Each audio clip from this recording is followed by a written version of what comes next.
Hi friends, welcome back. Next നമ്മൾ discuss ചെയ്യാൻ പോകുന്നത് ബേസ് തിയറം ആണ്. അപ്പോൾ ബേസ് തിയറം എന്താണെന്ന് പറയുന്നതിന് മുൻപായിട്ട് നമുക്ക് രണ്ട് കാര്യങ്ങൾ നോക്കാനുണ്ട്. പാർട്ടീഷൻ ഓഫ് എ സാമ്പിൾ സ്പേസും അതുപോലെ ടോട്ടൽ പ്രോബബിലിറ്റിയും. ആദ്യം partition of a sample space എന്താണെന്ന് നോക്കാം.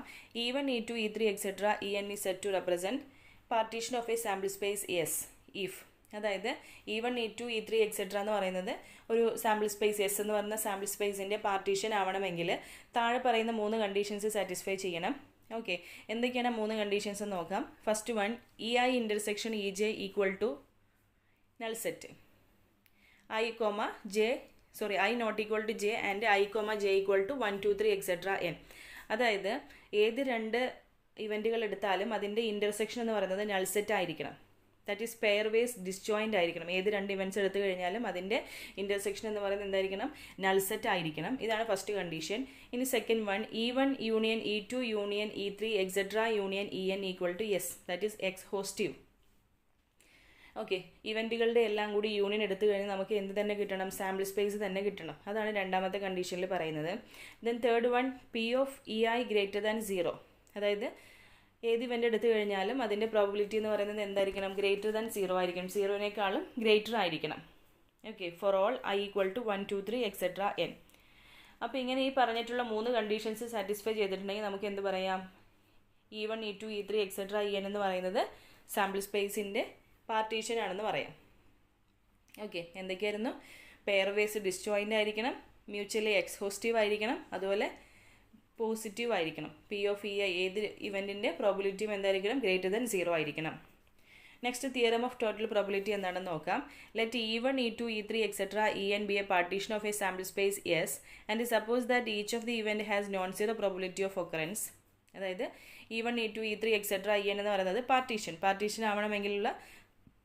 ആവണമെങ്കിൽ ആ 3 കണ്ടീഷൻസ് സാറ്റിസ്ഫൈ ചെയ്തിരിക്കണം. ഓക്കെ, ദെൻ അതിൻ്റെ നോൺ സീറോ പ്രോബിലിറ്റി ഓഫ് ഒക്കറൻസും ആണെങ്കിൽ let A B any event associated with S. A എന്ന് പറയുന്നത് എസ് എന്ന് പറയുന്ന സാമ്പിൾ സ്പേസ് ആയിട്ട് അസോസിയേറ്റ് ചെയ്തിട്ടുള്ള ഏതെങ്കിലും ഒരു ഇവൻ്റാണ് എ എന്ന് പറയുന്നത്. ഓക്കെ, ദെൻ അങ്ങനെയാണെങ്കിൽ P of A, that is probability of occurrence of the event A. P of എന്ന് വെച്ചാൽ എന്താണ്? എ എന്ന് പറയുന്ന ആ ഇവൻറ്റ് ഒക്കർ ചെയ്യാനുള്ള probability. Okay, which is equal to P of E1 into P of A given E1 plus P of E2 into P of A given E2 plus etc plus P of En into P of A given En. Okay, അതിൽ E1, E2, E3 etcetera എന്ന് പറയുന്നത് എന്താണ്? Partitions ആണ്, sample സ്പേസിൻ്റെ പാർട്ടീഷനാണ്. അപ്പോൾ A എന്ന് പറയുന്ന ഒരു event എന്ന് പറയുന്നത് എസ് എന്ന് പറയുന്ന സാമ്പിൾ സ്പേസുമായിട്ട് റിലേറ്റ് ചെയ്തിട്ടുള്ള ഒരു ഇവൻ്റാണ് ഏത്? എ എന്ന് പറയുന്നത്. അതിൻ്റെ ഒക്കറൻസ് എന്ന് പറയുന്നത് ഈ പാർട്ടീഷൻസ് ഉണ്ടല്ലോ, ഓക്കെ, ഈ സാമ്പിൾ സ്പേസിൻ്റെ പാർട്ടീഷന് ഡിപ്പെൻഡ് ചെയ്തിരിക്കുന്നു എന്നാണ് പറയുന്നത്. അതായത് അതിൻ്റെ എല്ലാം കൂടി ടോട്ടൽ സമ്മ്. ഓക്കെ, അപ്പോൾ ഇതിനെ നമുക്ക് വേറൊരു തരത്തിൽ കൂടി റെപ്രസെൻറ്റ് ചെയ്യാം. P of A equal to എങ്ങനെ എഴുതാം? Summation I equal to 1 to N. ഇനി 1ന് ഡിഫറെൻറ്റ് വാല്യൂസ് സബ്സ്റ്റിറ്റ്യൂട്ട് ചെയ്യുമ്പോൾ എന്താ വരുന്നത്?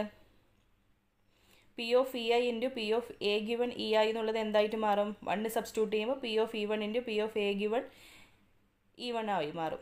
ഓക്കെ, ഇനി 2 ആണ് സബ്സ്റ്റിറ്റ്യൂട്ട് ചെയ്യുന്നതെങ്കിൽ P of E1 into P of A given E1 plus P of E2 into P of A given E2 എന്നാവും. അങ്ങനെ ഡിഫറെൻറ്റ് വാല്യൂസ് സബ്സ്റ്റിറ്റ്യൂട്ട് ചെയ്യുമ്പോൾ ഉള്ളതിന് നമുക്ക് എന്ത് ചെയ്യാം? സമ്മേഷനായിട്ട് റെപ്രസെൻറ്റ് ചെയ്തിരിക്കുകയാണ്. ഓക്കെ, അപ്പോൾ ഇതാണ് ടോട്ടൽ പ്രോബിലിറ്റി എന്ന് പറയുന്നത്. P of A equal to summation I equal to 1 to N P of EI into P of EI into P of A given EI. Okay, അപ്പോൾ ഇതെന്ന് പറയുന്നത് എന്തായിരുന്നു? ആ സാമ്പിൾ സ്പേസിലെ ഏതെങ്കിലും ഒരു ഇവൻ്റാണ് എ എന്ന് പറയുന്നത്. ഓക്കെ, എസുമായിട്ട് അസോസിയേറ്റ് ചെയ്തിട്ടുള്ള ഇവൻ്റാണ് എ എന്ന് പറയുന്നത്. അതിൻ്റെ ഒക്കറൻസ് എന്ന് പറയുന്നത് അതിൻ്റെ പാർട്ടീഷൻസിൻ്റെ ഒക്കറൻസിന് ഇതുപോലെ സമ്മ് ചെയ്തതാണെന്നാണ് ടോട്ടൽ പ്രോബിലിറ്റി തിയറത്തിൽ പറയുന്നത്. ഓക്കെ, ഇനി നമുക്ക് ബേസ് തിയറം എന്താണെന്ന് നോക്കാം. അപ്പോൾ കഴിഞ്ഞ ക്ലാസ്സിൽ കണ്ടീഷണൽ പ്രോബിലിറ്റി എന്താണെന്നും അതിൻ്റെ പ്രോബ്ലംസ് ഒക്കെ ഡിസ്കസ് ചെയ്തിട്ടുണ്ടായിരുന്നു. P of A given b equal to P of a intersection b divided by P of b. ഇതാണ് കണ്ടീഷണൽ പ്രോബിലിറ്റി ഇക്വേഷൻ വരുന്നത്. അപ്പോൾ ബേസ് തിയറം എന്താണെന്ന് നോക്കാം. If E1, E2, E3 etcetera En are N non empty events. Okay, E1, E2, E3 etcetera En എന്ന് പറയുന്നത് non empty events ആണ് which constitute a partition of a sample space S. പാർട്ടീഷൻ്റെ definition നമ്മൾ discuss ചെയ്തിട്ടുള്ളതാണ്. If a is any event of non zero probability. Okay, A എന്ന് പറയുന്നത് ഒരു ഇവൻ്റാണ്, non zero probability ഉള്ള ഇവൻ്റാണ് എ എന്ന് പറയുന്നത്. Then P of EI given A okay, P of E I given A equal to P of E I into P of A given E I divided by summation I equal to J equal to 1 to n P of E J into P of A given E J. ഇതാണ് Bayes തിയറത്തിൻ്റെ equation വരുന്നത്. അപ്പോൾ equation കറക്റ്റായി പഠിച്ചു വയ്ക്കുക. P of E I given A equal to P of E I given A ആണെങ്കിൽ ഇതിൻ്റെ ഇക്വേഷൻ്റെ ന്യൂമറേറ്ററിൽ എന്ത് വരണം? P of E I into ഇതിനെ നേരെ തിരിച്ചിട്ടത്, ഇ ഐ ഗിവൺ എനെ നേരെ തിരിച്ചിട്ടത് എന്താ വരിക? A given E i. Okay, അപ്പോൾ ലെഫ്റ്റ് സൈഡിൽ എന്ത് എഴുതുന്നു അതിനെ നേരെ തിരിച്ചിട്ടതാണ് റൈറ്റ് സൈഡിൽ വരുന്നത്. P of E I into P of A given E i. ഇനി ഡിനോമിനേറ്ററിൽ എന്താ വരുന്നത്? ഡിഫറെൻറ്റ് വാല്യൂസ് സബ്സ്റ്റിറ്റ്യൂട്ട് ചെയ്തിട്ട് ആ ന്യൂമറേറ്ററിലുള്ള ടേം തന്നെയാണ്. ഓക്കെ, അതിന് ഡിഫറെൻറ്റ് വാല്യൂസ് സബ്സ്റ്റിറ്റ്യൂട്ട് ചെയ്തിട്ട് എഴുതിയിട്ടുള്ളതാണ്. അതായത് ഇപ്പോൾ 1 ആണ് സബ്സ്റ്റിറ്റ്യൂട്ട് ചെയ്യേണ്ടതെങ്കിൽ p of e given a. Okay, P of e given a എന്ന് പറയുന്നത് എന്തായി മാറും? P of E into P of A given E divided by ന്യൂമറേറ്ററിൽ സെയിം തന്നെ വരും. ഓക്കെ, ദെൻ 2 ആണ് സബ്സ്റ്റിറ്റ്യൂട്ട് ചെയ്യണമെങ്കിലോ ഇവിടെ നമ്മൾ ബേസ് തിയറം അപ്ലൈ ചെയ്യുന്നത് ഒന്നിൽ കൂടുതൽ ഇവൻറ്റ്സ് വരുമ്പോഴാണ്. ഓക്കെ, ഒന്നിൽ കൂടുതൽ പാർട്ടീഷൻസ് വരുമ്പോഴാണ് ബേസ് തിയറം അപ്ലൈ ചെയ്യുന്നത് കേട്ടോ. അപ്പോൾ ഐ ഈക്വൽ ടു 1ൻ്റെ കാര്യം നോക്കണ്ട. ഐ ഈക്വൽ ടു 2 വരികയാണെങ്കിൽ ഇക്വേഷൻ എന്താ വരുന്നത്? P of E two given a. Okay, രണ്ട് ഇവൻറ്റ്സ് ആണെങ്കിൽ ഡിനോമിനേറ്ററിൽ എന്ത് വരും? P of E one into P of A given E one plus P of E two into P of A given E two. Okay, അതിൽ I എന്ന് പറയുന്നത് 1 ആവാം അല്ലെങ്കിൽ 2 ആവാം. ഓക്കെ, സെയിം 2 വരുന്ന കേസിൽ തന്നെ. അപ്പോൾ ഇതാണ് ബേസ് തിയറം എന്ന് പറയുന്നത്. അപ്പോൾ നമുക്കിനി ഇതിൻ്റെ പ്രോബ്ലംസ് ചെയ്ത് നോക്കാം. അതിൽ first problem, bag 1 contain 3 red and 4 black balls while bag 2 contain 5 red and 6 black balls. One ball is drawn at random from one of the bags and it found to be red. Find the probability that it from bag 2. അതായത് ഇവിടെ എന്തൊക്കെ തന്നിട്ടുണ്ട്? 2 bag തന്നിട്ടുണ്ട് അല്ലേ? Bag 1ൽ 3 red ബോൾസും 4 black ബോൾസും ആണുള്ളത്. Bag 2ലാണെങ്കിൽ 5 red ബോൾസും 6 black ബോൾസും ഉണ്ട്. അതിൽ ഒരു ബോൾ റാൻഡമായിട്ട് ചൂസ് ചെയ്യണം. ഓക്കെ, അപ്പോൾ റാൻഡമായിട്ട് ഒരു ബാഗിൽ നിന്ന്, ഏത് ബാഗാണെന്ന് അറിയില്ല. ഓക്കെ, ഒരു ബാഗിൽ നിന്ന് ഒരു ബോൾ ചൂസ് ചെയ്യുന്നു. ഇനി ചൂസ് ചെയ്ത ബോൾ ബാഗ് 2ൽ നിന്നാവാനുള്ള പ്രോബിലിറ്റിയാണ് ചോദിച്ചിരിക്കുന്നത്. ഓക്കെ, അപ്പോൾ ബേസ് തിയറത്തിൽ ഒരു ക്വസ്റ്റ്യൻ കണ്ടാൽ ബേസ് തിയറമാണ് അപ്ലൈ ചെയ്യേണ്ടത് എന്ന് എങ്ങനെ മനസ്സിലാക്കാം? നേരത്തെ പ്രോബിലിറ്റിൻ്റെ കേസിലൊക്കെ നമുക്ക് ഒരു ബാഗ് ചൂസ് ചെയ്യുന്ന കാര്യമേ ഉള്ളൂ. ഒരു ബാഗിൽ നിന്ന് കുറച്ച് ബോൾസ് എടുക്കുന്നു. അപ്പോൾ അങ്ങനത്തെ ഉള്ള കേസൊക്കെയാണ് സാധാരണ നോർമൽ പ്രോബിലിറ്റി വരുന്നത്. പക്ഷേ ഇവിടെ എങ്ങനെയാണ്? 2 ബാഗ്സ് അല്ലെ, ഒന്നിൽ കൂടുതൽ ബാഗ്സ് തന്നിട്ട് പിന്നെ അതുപോലെ ഒരു കണ്ടീഷൻ കൂടി തരുന്നുണ്ട്. എന്താണ് കണ്ടീഷൻ? റെഡ് ബോൾ ചൂസ് ചെയ്യുന്നു, അത് ബാഗ് 2ൽ നിന്നാവാനുള്ള പ്രോബിലിറ്റി. അപ്പോൾ നമ്മൾ ഈ ബേസ് തിയറത്തിന് കുറച്ച് പ്രോബ്ലംസ് എക്സാമ്പിളൊക്കെ ചെയ്യുന്ന സമയത്ത് എക്സാമിന് ഈ ഒരു ക്വസ്റ്റ്യൻ വന്നാൽ ഇന്നതാണ് അപ്ലൈ ചെയ്യേണ്ടതെന്ന് മനസ്സിലാക്കുക. അപ്പോൾ മാക്സിമം ക്വസ്റ്റ്യൻസ് നമ്മൾ എന്ത് ചെയ്യുക? സോൾവ് ചെയ്യുക. ഓക്കെ, അപ്പോൾ ഓട്ടോമാറ്റിക്കലി നമുക്ക് ആ ക്വസ്റ്റ്യൻ കാണുമ്പോൾ ബേസ് തിയറമാണ് അപ്ലൈ ചെയ്യേണ്ടതെന്ന് മനസ്സിലായിക്കോളും. ക്ലിയർ ആണല്ലോ? അപ്പോൾ 2 ബാഗ് ഉണ്ട്. ആ ബാഗിൽ ഫസ്റ്റ് ബാഗിൽ 3 റെഡും 4 ബ്ലാക്കും ആണ്. ബാഗ് 2ലാണെങ്കിൽ 5 റെഡ് ആൻഡ് 6 ബ്ലാക്ക് ആണ്. അപ്പോൾ റാൻഡമായിട്ടൊരു ബോൾ ചൂസ് ചെയ്യുന്നു, അത് റെഡാണ്, പക്ഷേ അത് ബാഗ് 2ൽ നിന്നാവാനുള്ള പ്രോബിലിറ്റിയാണ് ചോദിച്ചിരിക്കുന്നത്. അപ്പോൾ നമുക്ക് ഇവിടെ 2 ഇവൻറ്റ്സ് ഉണ്ട് ഇല്ലേ? E1ഉം E2ഉം. E1 എന്ന് പറയുമ്പോൾ ബാഗ് 1ൽ നിന്ന് ചൂസ് ചെയ്യാനുള്ള ഇവൻറ്റും ബാഗ് 2ൽ നിന്ന് ചൂസ് ചെയ്യുന്നത് E2 ആയിട്ട് കൺസിഡർ ചെയ്യുക. പിന്നെ എ എന്ന് പറയുന്നത് എന്താണ്? ഇവിടുത്തെ കണ്ടീഷൻ കൊടുക്കേണ്ടത്. അതിൽ എന്താണ്? റെഡ് ബോൾ ചൂസ് ചെയ്യുന്നതാണ് കണ്ടീഷൻ. അപ്പോൾ എന്താണ് എ എന്ന് പറയുന്നത്? ചൂസിങ് റെഡ് ബോൾ എന്ന് എടുക്കാം. ഓക്കെ, E1 എന്ന് പറഞ്ഞാൽ event of choosing bag 1, E2 എന്ന് പറയുന്നത് event of choosing bag 2, A എന്ന് പറയുന്നത് എന്താണ്? Event of drawing red ball. Okay, clear ആണല്ലോ? അപ്പോൾ ബേസ് തിയറത്തിൻ്റെ ഇക്വേഷൻസ് ആയിട്ടൊന്ന് ഓർത്ത് നോക്കുക. E1ഉം E2 എന്നുള്ളത് ഇവൻറ്റ്സ് ആണ്, അതായത് പാർട്ടീഷനാണ്. അതിലെ ആ ഒരു സാമ്പിൾ സ്പേസുമായിട്ട് അസോസിയേറ്റ് ചെയ്തിട്ടുള്ളൊരു ഇവൻ്റാണ് എ എന്ന് പറയുന്നത്. ഓക്കെ, അപ്പോൾ എ എന്ന് പറയുന്നത് എന്താണ്? റെഡ് ബോൾ ചൂസ് ചെയ്യുന്ന ഇവൻ്റാണ് എ എന്ന് പറയുന്നത്. ക്ലിയർ ആണല്ലോ? വ്യക്തമായി മനസ്സിലാക്കി വെക്കുക. ഇനി പ്രോബിലിറ്റി ഫൈൻഡ് ചെയ്യാം. പി ഓഫ് E1 ഫൈൻഡ് ചെയ്യാം, E2 ഫൈൻഡ് ചെയ്യാം, എ ഗിവൺ E1ഉം എ ഗിവൺ E2ഉം ഫൈൻഡ് ചെയ്യാം. അപ്പോൾ പി ഓഫ് E1ഉം പി ഓഫ് E2 ഒക്കെ എന്നാൽ 2 ബാഗ്സ് അല്ലേ ഉള്ളൂ. അപ്പോൾ ആദ്യത്തെ ബാഗിൽ നിന്ന് ചൂസ് ചെയ്യാനുള്ള പ്രോബിലിറ്റി 1/2 ആണ്. ഓക്കെ, ടോട്ടൽ 2ൽ ഒരു ഭാഗം. ഓക്കെ, അങ്ങനെ 1/2. അതുപോലെ ബാഗ് 2-ൽ നിന്ന് ചൂസ് ചെയ്യാനുള്ള പ്രോബിലിറ്റി എന്താണ്? അതും 1/2 ആണ്. അപ്പോൾ പി ഓഫ് E1ഉം പി ഓഫ് E2ഉം എന്താണ്? 1/2 ആണ്. ഇനി p of A given E1. P of A given E1 എന്ന് വെച്ചാൽ എന്താണ്? റെഡ് ബോൾ ചൂസ് ചെയ്യുന്നു given that it from bag 1. Okay, P of A given E1 എന്ന് വെച്ചാൽ എന്താണ്? അതായത് ബാഗ് 1-ൽ നിന്ന് റെഡ് ബാൾ ചൂസ് ചെയ്യാനുള്ള പ്രോബിലിറ്റി. ഓക്കെ, ബാഗ് 1-ൽ നിന്ന് റെഡ് ബോൾ ചൂസ് ചെയ്യാനുള്ള പ്രോബിലിറ്റിയാണ് p of A given E1 എന്ന് പറയുന്നത്. അപ്പോൾ ബാഗ് 1-ൽ ടോട്ടൽ 7 ബോൾസ് ആണ് ഉള്ളത് അല്ലേ? അതിലൊരു റെഡ് ബോൾ ചൂസ് ചെയ്യുന്നത് വെച്ചാൽ 3 റെഡ് ബോൾസ് ഇല്ലേ? അപ്പോൾ അതിൻ്റെ പ്രോബിലിറ്റി എന്താണ്? 3/7. സാധാരണ നോർമൽ പ്രോബിലിറ്റി അപ്ലൈ ചെയ്തിരിക്കുകയാണ്. അപ്പോൾ ബാഗ് 1-ൽ നിന്നാവുന്ന സമയത്ത് എങ്ങനെയാണ്? ടോട്ടൽ 7 ബോൾസ് ഉണ്ട്, അതിൽ 3 റെഡ് ബോൾസ് ആണ്. അപ്പോൾ 3/7. അതുപോലെ P of A given E2 എന്ന് വെച്ചാൽ probability of drawing red ball from bag 2. Okay, bag 2-ൽ നിന്ന് ഒരു റെഡ് ബോൾ ചൂസ് ചെയ്യാനുള്ള പ്രോബിലിറ്റിയാണ്. അത് എത്ര വരുന്നത്? 5/11. ഓക്കെ, കാരണം ടോട്ടൽ 11 ബോൾസ് ആണുള്ളത്, അതിൽ 5 ബോൾസ് ആണ് റെഡ്. അപ്പോൾ 5/11 ആണ് എന്ത് വരുന്നത്? ബാഗ് 2-ൽ നിന്ന് റെഡ് ബോൾ ചൂസ് ചെയ്യാനുള്ള പ്രോബിലിറ്റി. ഓക്കെ, ഇനി നമുക്ക് ഫൈൻഡ് ചെയ്യേണ്ടത് എന്താ? ഒരു റെഡ് ബോൾ ചൂസ് ചെയ്യുന്നു, അത് എവിടെ നിന്നാവണം? ബാഗ് 2-ൽ നിന്നാവാനുള്ള probability. Okay, that is p of E2 given a, probability of choosing bag 2 given that it is red. Okay, അതായത് ഒരു ബോൾ ചൂസ് ചെയ്യുന്നു, ബാഗ് 2-ൽ നിന്നൊരു ബോൾ ചൂസ് ചെയ്യുന്നു, അത് എന്താണ്? റെഡ് ബോൾ ആണെന്ന് തന്നിട്ടുണ്ട്, അത് ബാഗ് 2-ൽ നിന്നാവാനുള്ള പ്രോബിലിറ്റിയാണ് ചോദിച്ചിരിക്കുന്നത്. That is p of E2 given A ആണ് ഫൈൻഡ് ചെയ്യേണ്ടത്. ഓക്കെ, അത് നമുക്ക് ബേസ് തിയറത്തിൻ്റെ ഇക്വേഷൻ അപ്ലൈ ചെയ്യാം. എന്തായിരുന്നു? പി ഓഫ് A2 ഗിവൺ എയുടെ ഇക്വേഷൻ എന്ന് പറയുന്നത് എങ്ങനെയാണ്? പി ഓഫ് E2 ഇൻറ്റു ന്യൂമറേറ്ററിൽ എന്ത് വരും? E2 ഗിവൺ എനെ തിരിച്ചിട്ടത് p of A given E2 divided by ഡിനോമിനേറ്ററിൽ എന്ത് വരുന്നു? ന്യൂമറേറ്ററിലുള്ള സംഭവം തന്നെ എന്നിന് ഡിഫറെൻറ്റ് 2 വാല്യൂസ് കൊടുത്തത്, 2 ഇവൻസ് ആയതുകൊണ്ട് 2 വാല്യൂസ് കൊടുത്തത്. That is p of E1 into P of A given E1 plus P of E2 into P of A given E2. അപ്പോൾ ഇക്വേഷനും നമുക്കറിയാം. ദെൻ ഈ വാല്യൂസ് കണ്ടുപിടിച്ചിട്ടുള്ള വാല്യൂസ് ഇതിൽ സബ്സ്റ്റിറ്റ്യൂട്ട് ചെയ്താൽ മതി. അപ്പോൾ നോക്കൂ, ഇതിൽ പി ഓഫ് E1 എന്നുള്ളത് എന്താണ്? 1/2 into P of A given E2. P of A given E2 എന്താണ്? 5/11. ഓക്കെ, 5/11 ഇട്ട് കൊടുത്തു. ഡിനോമിനേറ്ററിൽ എന്ത് വേണം? 1/2 ഇൻറ്റു 3/7 ചെയ്യണം, പ്ലസ് 1/2 ഇൻറ്റു 5/11 ചെയ്യണം. ഓക്കെ, അതാണ് കൊടുത്തിരിക്കുന്നത്. ഇനി ന്യൂമറേറ്ററിൽ നോക്കൂ, മൾട്ടിപ്ലൈ ചെയ്യുന്ന സമയത്ത് ന്യൂമറേറ്റർ മൾട്ടിപ്ലൈ ചെയ്യുന്നു ഡിവൈഡഡ് ബൈ ഡിനോമിനേറ്റർ മൾട്ടിപ്ലൈ ചെയ്യുന്നു. അങ്ങനെ നമുക്ക് 5/22 കിട്ടും. ഇതിൻ്റെ ന്യൂമറേറ്ററിൽ എന്താ വരുന്നത്? 5 ഡിവൈഡഡ് ബൈ 22 കിട്ടും.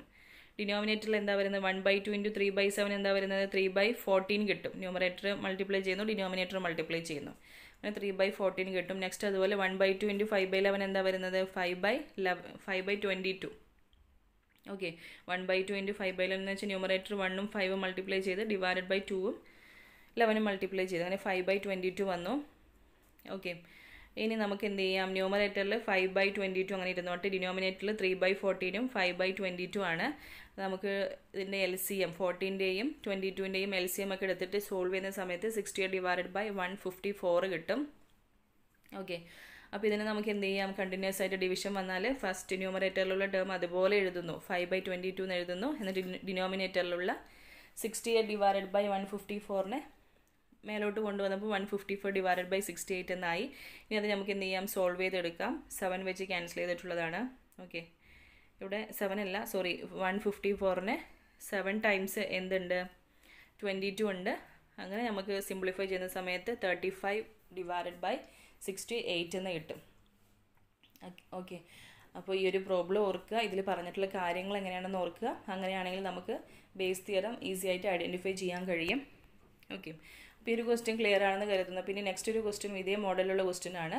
അപ്പോൾ ആ ഒരു ക്വസ്റ്റ്യൻ കാണുമ്പോൾ നിങ്ങൾ വീഡിയോ പോസ് ചെയ്ത് വെച്ചിട്ടൊന്ന് ചെയ്യാൻ ശ്രമിക്കുക കേട്ടോ. ഇനി ഓരോ ക്വസ്റ്റ്യനും അങ്ങനെ നോക്കുക. Given 3 identical boxes 1, 2, 3 3 identical box തന്നിട്ടുണ്ട്. Each contain 2 coins. ഓക്കെ, ഓരോന്നിൽ 2 കോയിൻസ് ആണുള്ളത്. ബോക്സ് 1-ലാണെങ്കിൽ 2 കോയിൻസും എങ്ങനെയാണ്? റെഡ് കോയിൻസ് ആണ്. ബോക്സ് 2-ലാണെങ്കിൽ 2ഉം സിൽവർ കോയിൻസ് ആണ്. ബോക്സ് 3-ലാണെങ്കിൽ ഒരു ഗോൾഡും ഒരു സിൽവർ കോയിനും ആണ്. A person chooses a box at random and takes out a coin. Okay, അതായത് ഒരാൾ എന്ത് ചെയ്യുന്നു? ബോക്സ് റാൻഡം ആയിട്ട് ചൂസ് ചെയ്യണം. ഏതൊരു ബോക്സ് റാൻഡം ആയിട്ട് ചൂസ് ചെയ്യുന്നു. അത് ഗോൾഡ് കോയിനാണ്. If the coin is gold, what is probability that the other coin in the box is also gold? അതായത് ഒരു കോയിൻ എന്ത് ചെയ്യുന്നു, ചൂസ് ചെയ്യുന്നു, അത് ഗോൾഡാണ്. ദെൻ ആ ഒരു ബോക്സിൽ തന്നെ അടുത്ത കോയിനും ഗോൾഡ് ആവാനുള്ള പ്രോബിലിറ്റിയാണ് ചോദിച്ചിരിക്കുന്നത്. ഓക്കെ, അപ്പോൾ ഇവിടെ 3 ബോക്സാണുള്ളത്. ആദ്യത്തിൽ 2 ഗോൾഡ്, അടുത്തതിൽ 2 സിൽവർ, മൂന്നാമത്തേതിൽ 1 ഗോൾഡും 1 സിൽവറും. ഒരു കോയിൻ എടുത്തു, അത് ഗോൾഡാണ്. ഇനി നെക്സ്റ്റും ഗോൾഡ് ആവാനുള്ള പ്രോബിലിറ്റി എന്ന് പറയുമ്പോൾ അത് എവിടെ നിന്ന് ചൂസ് ചെയ്യണം? ബോക്സ് 1ൽ നിന്ന് ചൂസ് ചെയ്യണം. ഓക്കെ, അപ്പോൾ ബോക്സ് 1ൽ നിന്ന് ചൂസ് ചെയ്യേണ്ട പ്രോബിലിറ്റിയാണ് ചോദിച്ചിരിക്കുന്നത്. അടുത്തത് റെഡ് ആവാനുള്ള പ്രോബിലിറ്റി, ബോക്സ് 2ൽ നിന്ന് ബോക്സ് 1ൽ നിന്ന് ആവാനുള്ള പ്രോബിലിറ്റിയാണ് ചോദിച്ചിരിക്കുന്നത്. അപ്പോൾ ഇവൻറ്റുകൾ എങ്ങനെയായിരിക്കും? 3 ബോക്സ് അല്ലേ? E1 എന്ന് വെച്ചാൽ ഫസ്റ്റ് ബോക്സ് ചൂസ് ചെയ്യുന്നത്, E2 എന്ന് പറയുമ്പോൾ second box, E3 third box. ഇനി എ എന്ന് പറയുന്ന ഇവൻ്റ് എന്താണ്? അതിൽ ഗോൾഡ് കോയിൻ ചൂസ് ചെയ്യുന്നതാണ് ഇവൻ്റ് എന്ന് പറയുന്നത്. ഓക്കെ, അപ്പോൾ E1 എന്ന് വെച്ചാൽ event of choosing box 1, E2 എന്ന് പറയുന്നത് event of choosing box 2, E3 എന്ന് പറയുന്നത് event of choosing box 3. Okay, A എന്ന് പറയുന്നത് എന്തായിരുന്നു? ഗോൾഡ് കോയിന് ഡ്രോൺ ചെയ്യാനുള്ള ഇവൻ്റാണ് എന്ത് പറയുന്നത്? എ എന്ന് പറയുന്നത്. ഇനി നമുക്ക് ഇതിൻ്റെയൊക്കെ പ്രോബിലിറ്റി ഫൈൻഡ് ചെയ്യാം. P of A1, P of E2, P of E3, പിന്നെ A given E1, A given E2, A given E3, ഇത്രയും ഫൈൻഡ് ചെയ്യണം. അപ്പോൾ നോക്കൂ, P of E1, E2, E3 എന്ന് പറയുന്നത് എന്താ? 3 ബോക്സസ് അല്ലേ ഉള്ളത്. അതിൽ ആദ്യത്തിൽ നിന്ന് ചൂസ് ചെയ്യുന്ന പ്രോബിലിറ്റി 1/3 ആണ്. രണ്ടാമത്തതിൽ നിന്ന് ചൂസ് ചെയ്യുന്ന പ്രോബിലിറ്റി 1/3, തേർഡ് വണ്ണും എന്താണ്? 1/3 ആണ്. ഓക്കെ, ഇനി A given E1 എന്താ വരിക? Probability of choosing gold coin from E1. അതായത് E1ൽ നിന്നൊരു ഗോൾഡ് കോയിന് ചൂസ് ചെയ്യാനുള്ള പ്രോബിലിറ്റി അതെന്താ വരുന്നത്? 2 ഗോൾഡ് കോയിൻസ് അല്ലേ ഉള്ളത്? ടോട്ടൽ 2, അതിൽ 2ഉം ഗോൾഡാണ്. അപ്പോൾ 2/2 വരും. That is 1. P of A given E2 എന്ന് പറഞ്ഞാൽ രണ്ടാമത്തതിൽ നിന്നൊരു ഗോൾഡ് കോയിൻ ചൂസ് ചെയ്യാനുള്ള പ്രോബിലിറ്റി, രണ്ടാമത്തേൽ ഗോൾഡ് കോയിൻ ഒന്നും തന്നെ ഇല്ല, അപ്പോൾ പ്രോബിലിറ്റി എന്ത് വരും? 0 വരും. ഇനി അടുത്ത കേസിൽ എങ്ങനെയാണ്? മൂന്നാമത്തെ ബാഗിൽ നിന്നൊരു ഗോൾഡ് കോയിൻ ചൂസ് ചെയ്യുന്നത് വെച്ചാൽ എന്ത് വന്നിട്ടുണ്ട്? മൂന്നാമത്തെ ബാഗിൽ നിന്ന് ഒരു ഗോൾഡ് കോയിൻ ചൂസ് ചെയ്യുന്ന പറയുമ്പോൾ 1/2 അല്ലേ? അതിൽ 2 കോയിൻസാണ് ഉള്ളത്. അപ്പോൾ ഗോൾഡ് കോയിൻ എടുക്കുക എന്ന് പറയുമ്പോൾ 1/2 ആണ് പ്രോബിലിറ്റി വരുന്നത്. ഓക്കെ, ക്ലിയർ ആണല്ലോ. ഇനി നമുക്ക് ഫൈൻഡ് ചെയ്യേണ്ട എന്താണ്? ആദ്യത്തേതിൽ നിന്ന് ഗോൾഡ് കോയിൻ അല്ലേ? ആദ്യത്തേതിൽ 2 ഗോൾഡ് കോയിൻ ചൂസ് ചെയ്യാനുള്ള probability, that is P of E1 given A. Okay, E1 given A ആണ് നമുക്ക് ഫൈൻഡ് ചെയ്യേണ്ടത്. ഇനി നമുക്ക് അതിൻ്റെ ഇക്വേഷനിൽ അപ്ലൈ ചെയ്താലോ? എങ്ങനെയായിരുന്നു P of E1 given Aയുടെ ഇക്വേഷൻ? 3 ഇവൻറ്റ്സ് വരുന്ന കേസിൽ P of E1 into P of A given E1 ഇതിന് തിരിച്ചിട്ടതാണ്. ഡിനോമിനേറ്ററിൽ ഈ മേലെയുള്ള സംഭവത്തിന് തന്നെ 1, 2, 3 ഡിഫറെൻറ്റ് വാല്യൂസ് കൊടുത്തിട്ട് ആഡ് ചെയ്തിട്ടുള്ളത്. That is P of E1 into P of A given E1 plus P of E2 into A given E2 plus P of E3 into A given E3. ഇതാണ് equation വരുന്നത്. അപ്പോൾ നമ്മൾ ഇതിൻ്റെ terms എല്ലാം find ചെയ്ത് വെച്ചിട്ടുണ്ട്. ഇനി ജസ്റ്റ് ഒന്ന് സബ്സ്റ്റിറ്റ്യൂട്ട് ചെയ്താൽ മാത്രം മതി. അപ്പോൾ നമുക്ക് സബ്സ്റ്റിറ്റ്യൂട്ട് ചെയ്ത് നോക്കാം. ന്യൂമറേറ്ററിൽ എന്ത് വന്നു? P of E1 into P of A given E1 അല്ലേ? P of E1 into A given E1 that is 1/3 into 1. ഇനി ഡിനോമിനേറ്ററിൽ എന്ത് വരും? ഈസിയാണ്. 1/3 into 1 ചെയ്യണം, പ്ലസ് 1/3 into 0 ചെയ്യണം, പ്ലസ് 1/3 into 1/2 ചെയ്യണം. അത്രയേ ഉള്ളൂ. അപ്പോൾ ന്യൂമറേറ്ററിൽ 1/3 into 1 എന്ന് പറയുമ്പോൾ 1/3 തന്നെയാണ്. ഡിനോമിനേറ്ററിൽ എന്ത് വന്നു? 1/3 into 1, 1/3 പ്ലസ് നെക്സ്റ്റ് ടേം 0. അടുത്ത 1/3 into 1/2 എന്ന് പറയുമ്പോൾ 1/6 വന്നു. ഓക്കെ, അതായത് ന്യൂമറേറ്ററിൽ 1/3യും ഡിനോമിനേറ്ററിൽ 1/3 പ്ലസ് 1/6 എന്താ വരിക? 3/6 വരും. ഓക്കെ, 1/3 പ്ലസ് 1/6 എന്ന് പറയുമ്പോൾ 3/6 എന്നാണ് വരുന്നത്. ദെൻ 1/3 ഡിവൈഡഡ് ബൈ 3/6 എന്ത് വന്നു? 1/3 ഡിവൈഡഡ് ബൈ 3/6 എന്ന് പറയുമ്പോൾ 1/3 ഇൻറ്റു ഈ 3/6ന് മുകളിലോട്ട് കൊണ്ടുപോയപ്പോൾ എന്തായി? 6/3 എന്നായി. അല്ലെങ്കിൽ ഇത് 1/2 എന്ന് എഴുതി ചെയ്യാം. ഓക്കെ ഓക്കെ അങ്ങനെ നമുക്ക് സോൾവ് ചെയ്തപ്പോൾ 2/3 എന്ന് കിട്ടിയിട്ടുണ്ട്. അപ്പോൾ ഇതാണ് ആൻസർ. അപ്പോൾ സിമ്പിൾ ക്വസ്റ്റ്യൻ ആണ്. അപ്പോൾ ഒരു ക്വസ്റ്റ്യൻ ചെയ്തപ്പോൾ തന്നെ നമുക്ക് ഏകദേശം എങ്ങനെയാണ് ചെയ്യേണ്ട രീതി മനസ്സിലായിട്ടുണ്ട്. അപ്പോൾ നേരത്തെ ക്വസ്റ്റ്യനിൽ 2 എന്തായിരുന്നു ബാഗാണ് തന്നിട്ടുണ്ടായിരുന്നത്. ഇവിടെ 3 ബോക്സ് ആയിട്ടാണ് തരുന്നത്. ഓക്കെ, അപ്പോൾ ഏകദേശം ക്ലിയർ ആയി വരുന്നുണ്ട്. നെക്സ്റ്റ് അടുത്തൊരു ക്വസ്റ്റ്യൻ, ഡിഫറെൻറ്റ് ക്വസ്റ്റ്യൻ ആണ്, നോക്കാം. In a factory which manufactures bolt manufacturing വളരെ ഇമ്പോർട്ടൻ്റ് ആയിട്ടുള്ളൊരു ടൈപ്പ് ക്വസ്റ്റ്യൻ ആണ്. ബോൾട്ട് മാനുഫാക്ചറിങ്ങിൽ machine ABC manufactures respectively 25%, 35% and 40% of bolt. അതായത് ബോൾട്ട് മാനുഫാക്ചറിങ് ചെയ്യാണ്. അതിൽ ABC എന്ന് പറയുന്ന 3 മെഷീൻസ് ഉണ്ട്. ആദ്യത്തെ മെഷീൻസ് ആണെങ്കിൽ അതിൽ നിന്ന് മൊത്തം പ്രൊഡ്യൂസ് ചെയ്യുന്ന ബോൾട്ടിൽ 25% മെഷീൻ A ആണ് പ്രൊഡ്യൂസ് ചെയ്യുന്നത്, 35% മെഷീൻ Bയും അതുപോലെ 40% മെഷീൻ സിയും ആണ് പ്രൊഡ്യൂസ് ചെയ്യുന്നത്. Of their outputs 5, 4 and 2% are respectively defective bolt. അപ്പോൾ മാനുഫാക്ചറിങ് ചെയ്യുന്ന ബോൾട്ടുകളിൽ ഇപ്പോൾ എ മെഷീൻ മാനുഫാക്ചർ ചെയ്യുന്നതിൽ 5% ബോൾട്ട് ഡിഫക്റ്റീവ് ബോൾട്ടാണ്, ബി ആണെങ്കിൽ 4% ഡിഫക്റ്റീവ് ആണ്, സി ആണെങ്കിൽ 2% ഡിഫക്റ്റീവ് ബോൾട്ടാണ്. A bolt is drawn at random from the product and is found to be defective. ഒരു ബോൾട്ട് റാൻഡം ആയിട്ട് ചൂസ് ചെയ്യണം. ഓക്കെ, ഏത് മെഷീനിൽ നിന്നാണെന്ന് പറഞ്ഞിട്ടില്ല, ഒരു ബോൾട്ട് എന്ത് ചെയ്യുന്നു, റാൻഡം ആയിട്ട് ചൂസ് ചെയ്യാണ്. Then what is the probability that it is manufactured by machine B. Okay, ഒരു ബോൾട്ട് റാൻഡം ആയിട്ട് ചൂസ് ചെയ്യുന്നു, അത് മെഷീൻ ബി മാനുഫാക്ചറിങ് ചെയ്തതാവാനുള്ള പ്രോബിലിറ്റിയാണ് ചോദിച്ചിരിക്കുന്നത്. ഓക്കെ, ഒരു ബോൾട്ട് ചൂസ് ചെയ്യുന്നു, അത് മെഷീൻ ബി മാനുഫാക്ചറിങ് ചെയ്തതാവാനുള്ള പ്രോബിലിറ്റിയാണ് ചോദിച്ചിരിക്കുന്നത്. ഓക്കെ, അപ്പോൾ ഇവൻറ്റുകൾ എങ്ങനെയാണ്? മെഷീൻ എ പ്രൊഡ്യൂസ് ചെയ്യുന്നത്, ബി പ്രൊഡ്യൂസ് ചെയ്യുന്ന ബോൾട്ട്, മെഷീൻ സി പ്രൊഡ്യൂസ് ചെയ്യുന്ന ബോൾട്ട്, അങ്ങനെയാണ് E1, E2, E3 ആയിട്ട് എടുക്കേണ്ടത്. P1 എന്ന് വെച്ചാൽ bolt is manufactured by machine A, E2 bolt is manufactured by machine B, E3 എന്ന് പറയുന്നത് bolt is manufactured by machine C.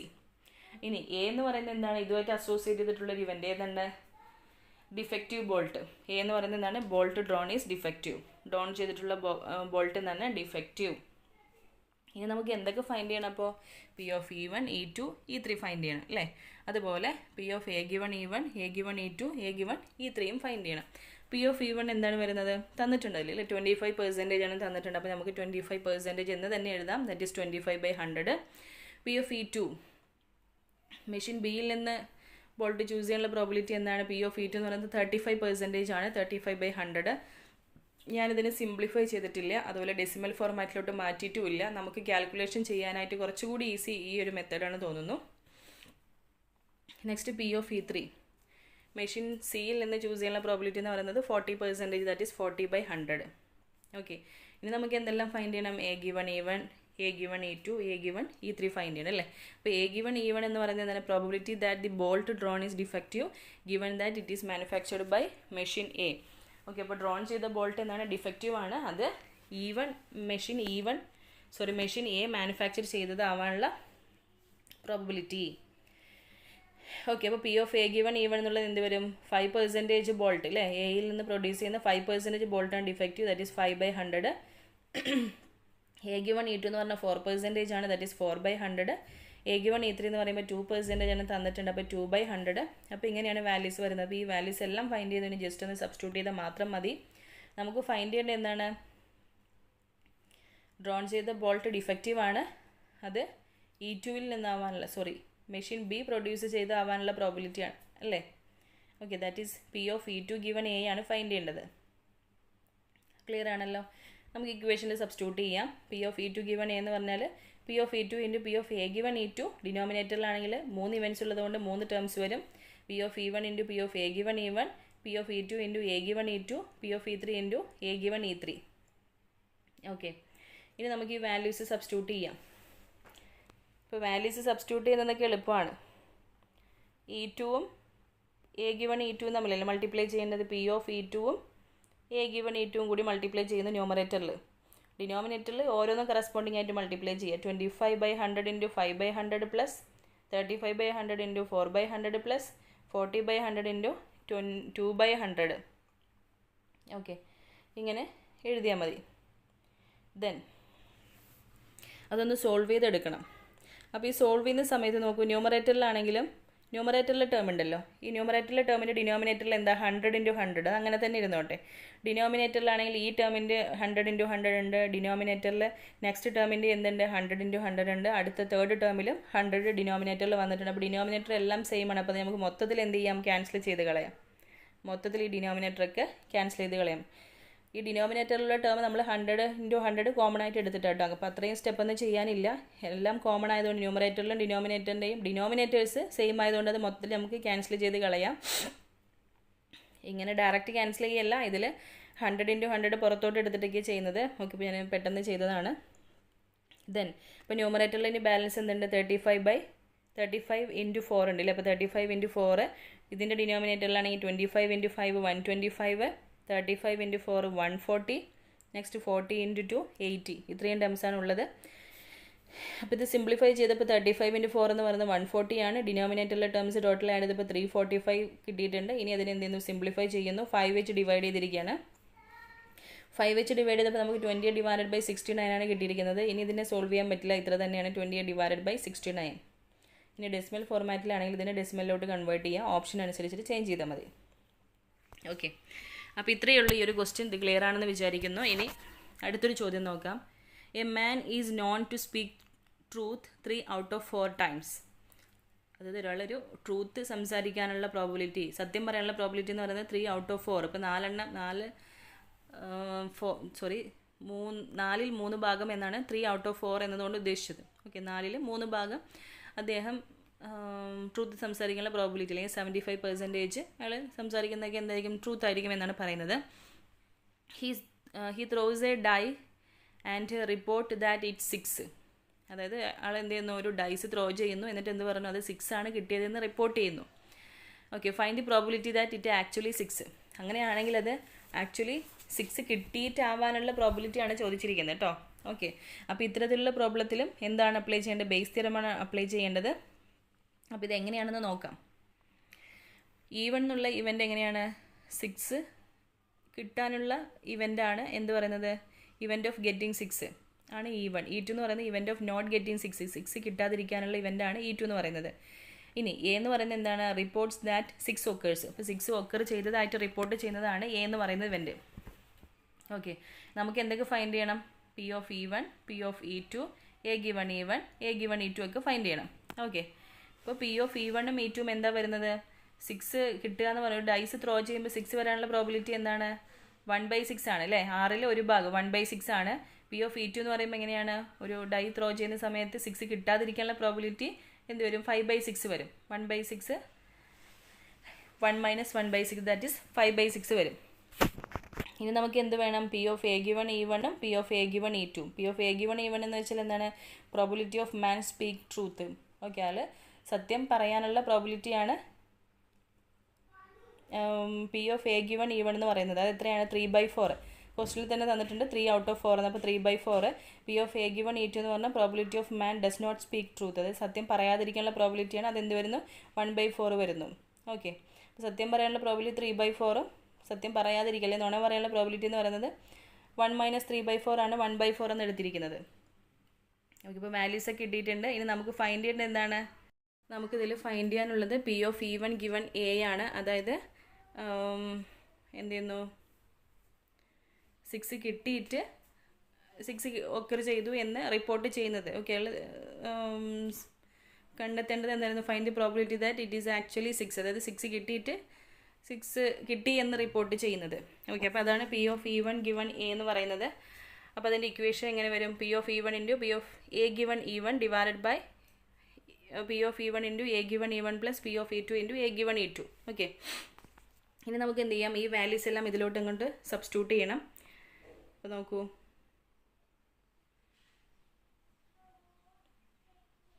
ഈ ഇക്വേഷൻ തെറ്റിപ്പോയിട്ടുണ്ട് കേട്ടോ, പ്രീവിയസ് ഇക്വേഷൻ തന്നെയാണ്.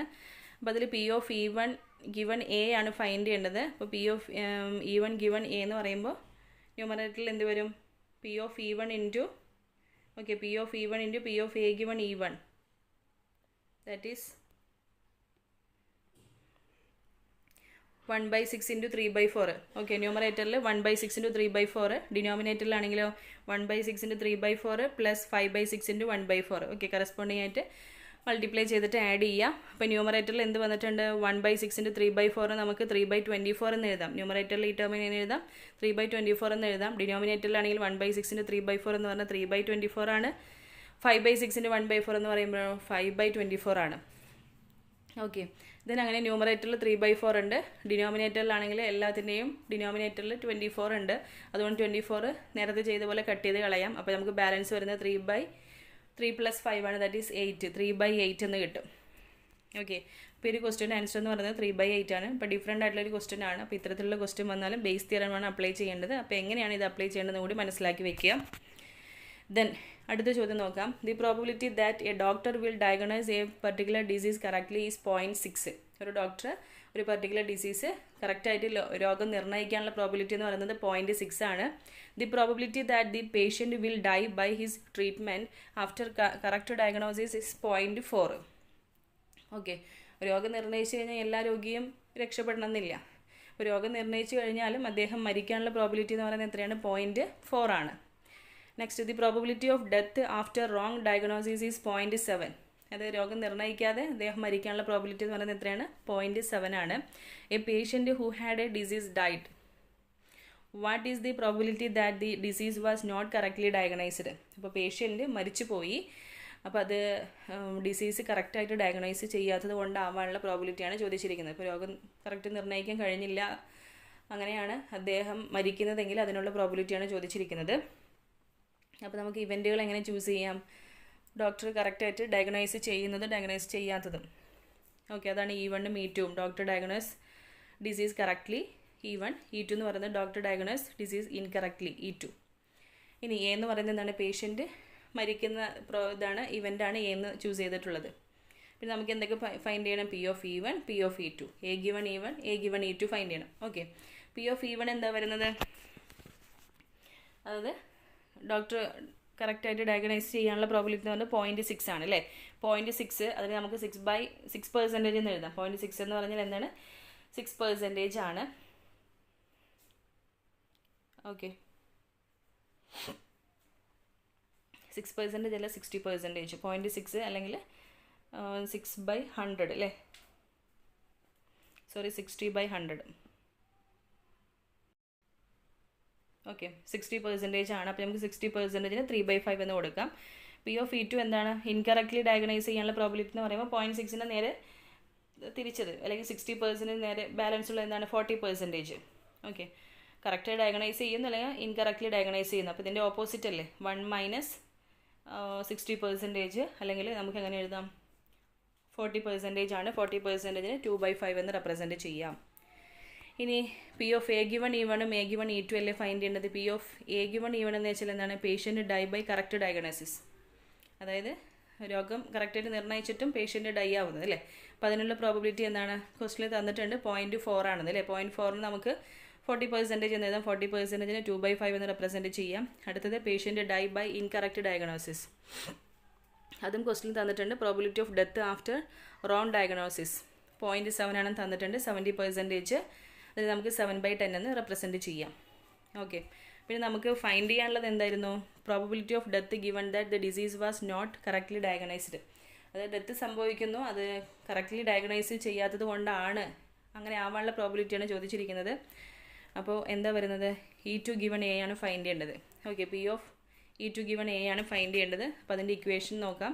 P of E2 given A എന്ന് വെച്ചാൽ P of E2 into A given E2 divided by P of E1 into P of A given E1 plus P of E2 into P of A given E2. Okay, അപ്പോൾ നമുക്ക് values എന്ത് ചെയ്യാം? ഇങ്ങോട്ട് substitute ചെയ്യാം. Okay, value substitute ചെയ്യുമ്പോൾ P of E2 എന്ന് പറയുന്നത് എന്താ വരുന്നത്? 2/5. Okay, 2/5 into 7/10. ന്യൂമറേറ്ററിൽ എന്ത് വന്നു? 2/5 into 7/10 ഡിവൈഡഡ് ബൈ ഡിനോമിനേറ്ററിൽ എന്ത് വരും? കറസ്പോണ്ടിങ് ടേംസിൽ 3/5 into 2/5 ചെയ്യണം, പ്ലസ് 2/5 into 7/10 ചെയ്യണം. ഓക്കെ, അപ്പോൾ അങ്ങനെ എഴുതുന്നു. ദെൻ ന്യൂമറേറ്ററിൽ എന്ത് വന്നിട്ടുണ്ട്? 5/10 കോമൺ ആണല്ലേ? ഓക്കെ, ഇവിടെ കണ്ടോ? ന്യൂമറേറ്ററിലെ ടേമിൽ 5 into 10 50 കോമൺ ആണ്. ഡിനോമിനേറ്ററിലാണെങ്കിലും 5 into 10 50. ഈ ടേമിലും എല്ലാത്തിലും എന്തുണ്ട്? 50 ഉണ്ടോ നോക്കാം. എല്ലാത്തിലും കോമൺ ടേംസ് ഉണ്ടെങ്കിൽ അത് നമുക്ക് ഇവിടെ നിന്ന് ഒഴിവാക്കി വിടാം. അപ്പോൾ ബാലൻസ് വരുന്നത് എന്താണ്? 2 into 7 14 വരും ന്യൂമറേറ്ററിൽ. ഡിനോമിനേറ്ററിലാണ് 3 into 4 12 പ്ലസ് നെക്സ്റ്റ് 2 into 7 14. ഈ ടേംസ് ആണ് ബാലൻസ് വരുന്നത്. ക്ലിയർ ആണല്ലോ? ഡിനോമിനേറ്ററൊക്കെ സെയിം ആണ്. പിന്നെ വീണ്ടും ഒരു സ്റ്റെപ്പ് കൂട്ടി ടൈം കളയേണ്ട ആവശ്യമില്ല. നമ്മൾ എന്ത് ചെയ്യുന്നു? ഡിനോമിനേറ്റർ സെയിം ആയതുകൊണ്ട് ന്യൂമറേറ്റേഴ്സ് മാത്രം എടുത്താൽ മതി. 2 into 7 14 ഡിവൈഡഡ് ബൈ 12 പ്ലസ് 14 ചെയ്യുന്നു. That is 14 divided by 12 plus 14 എന്ന് പറഞ്ഞാൽ 26 ആണ്. 14 ഡിവൈഡഡ് ബൈ 26 കിട്ടിയിട്ടുണ്ട്. അതിന് നമുക്ക് സിംപ്ലിഫൈ ചെയ്തിട്ട് എങ്ങനെ എഴുതാം? 7/13 എന്ന് എഴുതാം. ഓക്കെ, അപ്പോൾ നമ്മുടെ ഫൈനൽ ആൻസർ എന്ന് പറയുന്നത് 7/13 ആണ്. അപ്പോൾ ഈ ഒരു ക്വസ്റ്റ്യൻ ക്ലിയർ ആയെന്ന് വിചാരിക്കുന്നത്. അപ്പോൾ നമ്മൾ മാക്സിമം ക്വസ്റ്റ്യൻസ് വർക്കൗട്ട് ചെയ്ത് നോക്കുന്ന സമയത്ത് ഒരു ക്വസ്റ്റ്യൻ എക്സാമിന് കാണുമ്പോൾ നമുക്ക് മനസ്സിലാക്കാൻ പറ്റും ഈ ഒരു തിയറം ആണ് അപ്ലൈ ചെയ്യേണ്ടതെന്ന്. അപ്പോൾ അതുകൊണ്ട് മാക്സിമം ക്വസ്റ്റ്യൻസ് കണ്ടെത്തിയിട്ട് വർക്കൗട്ട് ചെയ്ത് നോക്കുക. ഓക്കെ, അപ്പോൾ ഇന്നത്തെ ക്ലാസ് ഇത്രയേ ഉള്ളൂ. ബേസ് തിയർ ആയിരുന്നു ഡിസ്കസ് ചെയ്തിട്ടുണ്ടായിരുന്നത്. അപ്പോൾ ഈ ഒരു ക്ലാസ് നിങ്ങൾക്ക് യൂസ്ഫുൾ ആയെന്ന് വിചാരിക്കുന്നു. ഓക്കെ, ഓരോ ക്വസ്റ്റ്യൻ ചെയ്ത് തന്നെ പ്രാക്ടീസ് ചെയ്യുക. പിന്നെ നെക്സ്റ്റ് ക്ലാസ്സിൽ നമുക്ക് അടുത്ത ടോപ്പിക്ക് നോക്കാം. Okay, thank you.